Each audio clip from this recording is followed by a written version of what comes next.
हमारी यानी हर माँ बाप की वो संतान जिसके नाम में ही बड़ा शब्द है। घर की बड़ी संतान वो संतान जो एक उम्र तक घर का छोटा सदस्य बना रहता है। जैसे ही माता पिता दूसरी संतान के आने की खुशखबरी से पूरे घर में त्योहार सा माहौल बना देते हैं, वो बच्चा एकदम से बड़ा हो जाता है। परिवार के लोग तभी से उसको खिलाने लग जाते हैं कि उसका छोटा भाई या बहन आने वाला है। उसको कैसा अपने अनुज के साथ व्यवहार करना होगा, वो परिवार का नया सदस्य उस बड़े बच्चों को क्या कहकर बुलाएगा। उस नए सदस्य की पहली किलकारी हमारी बड़ी संतान आने को बड़ा होने का हक देती है। बच्चे के रोने की आवाज़ सुनते ही वो बड़े गर्व और प्रेम से नवजात शिशु का नाम खुशी रख देती हैं। ऐसा लगा मानो उसको पता था घर में उसकी छोटी बहन ही आएगी और उसने पहले से नाम सोच रखा था। कहीं ना कहीं आनी के मन में यह एहसास बहुत गहरा था कि वो अब बड़ी बहन बनने वाली है।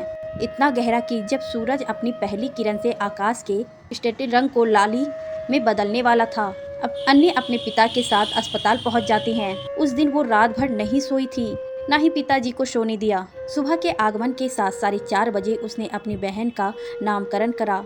उस दिन उसने सबको जता दिया कि वो बड़ी बहन बन गई है। फिर तो अन्नी की सुबह स्कूल जाते वक्त खुशी को गले लगाकर होती। दोपहर को स्कूल से आगमन भी उसको लिपट कर प्यार करने से होती। अन्नी की माँ उसको समझाती कि नवजात शिशु के पास मुंह हाथ धोकर आना चाहिए। बस फिर क्या था, स्कूल से आते ही मिनटों में वह कपड़े बदलती और हाथ मुंह साफ कर अपनी गुड़िया के साथ खेलने आ जाती। यूं ही खेलते खाते और खिलौने से शरारत करते दोनों बहनें बड़ी होने लगी। पर इन सब के बीच खुशी छोटी और अन्नी बड़ी बहन बनी रहती। हर बात पर जिद करना, रोने का नाटक करना और स्कूल में भी अन्नी के पीछे भागना खुशी का रोज का काम हो गया था। इस बात पर कई बार बेचारी अन्नी को भी खुशी के साथ डांट पड़ जाती, पर अन्नी हर कदम बड़ी होने का फर्ज अदा करती। घर में सबसे पहले मदद के लिए हम ज़्यादातर बड़ी संतान को ही आवाज़ लगाते हैं। हमारे मन उसको ज़्यादा जिम्मेदार समझने लगता है। इसी के चलते घर के काम और अपने पढ़ाई में अन्नी समझदार होती गई। दोनों बच्चे उस वक्त 8 एवं 12 वर्ष के थे जब उनकी माता के पेट में बहुत तेज पीड़ा हुई। पिताजी ने जब डॉक्टर को दिखाया तो उन्होंने ऑपरेशन की सलाह दी। माता को पथरी की तकलीफ थी। अस्पताल की तरफ से चिंता नहीं थी, आजकल बहुत सुविधा होती है।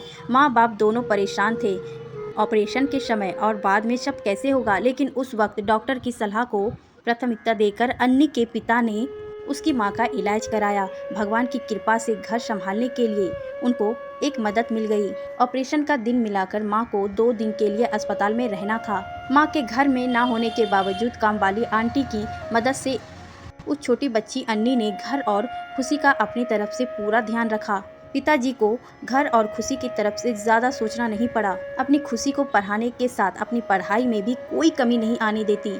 वो उसका स्कूल का गृह कार्य करने में मदद करती। आंटी जो खाना बनाती वो बहुत प्यार से खुशी को अपने हाथों से खिलाती। उसकी हर बात को समय से संभालती। सुबह स्कूल जाने के लिए खुशी को तैयार करती, बाल बनाती और बैग लगाने में भी मदद करती। माँ के पीछे ही नहीं बल्कि उनके अस्पताल से आने के बाद भी अन्नी ने कुछ दिनों तक घर, छोटी बहन और माँ का ध्यान रख करा। धीरे धीरे घर पहले की तरह पटरी पर आ गया। माता पिता के मन में इस बात की खुशी का सागर था कि अन्नी ने अपने बड़ी संतान होने का फर्ज पूरी तरीके से अदा करा, परंतु उसके साथ कुछ बूंदे दुख की भी थी कि उनकी बड़ी संतान कितनी जल्दी बड़ी हो गई। जो भी घर में आता माता पिता अन्नी की तारीफें के फूल बांध देते। उसको देखकर सबके मन से हर पल यही दुआ निकलती कि प्रभु सबके घर ऐसी ही एक बड़ी संतान हो। आज दोनों बच्चियां पढ़ लिख कर नौकरी करने लग गए हैं। दोनों ही माँ बाप का पूरा ध्यान रखते हैं, परंतु आज भी जब कोई चिंता का विषय होता है तो बच्चों के माँ बाप बड़ी संतान को पहले बताते हैं। छोटी बेटी आज भी उनके लिए छोटी बच्ची हैं।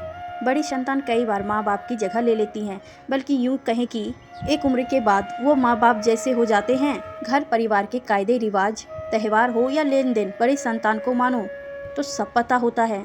उसने माँ को यह सब करते बहुत करीब से जो देखा होता है एवं हाथ बटाया होता है। जैसे बचपन में माँ की बीमारी में अन्नी ने घर और बहन की हर ज़रूरत का ध्यान करने की कोशिश की थी। आज सचमुच बड़ी हो जाने पर वो उसी ईमानदारी से हर बात का ध्यान करती है। खुशी की ऊंचे दर्जे की पढ़ाई हो या उसकी शादी, यूँ लगता था कि जैसे वो उसकी जिम्मेदारी है।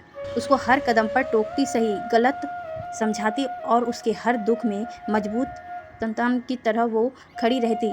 माँ बाप के जाने के बाद वो बड़ी संतान अन्य अपूरे तरीके से घर की बड़ी हो गई।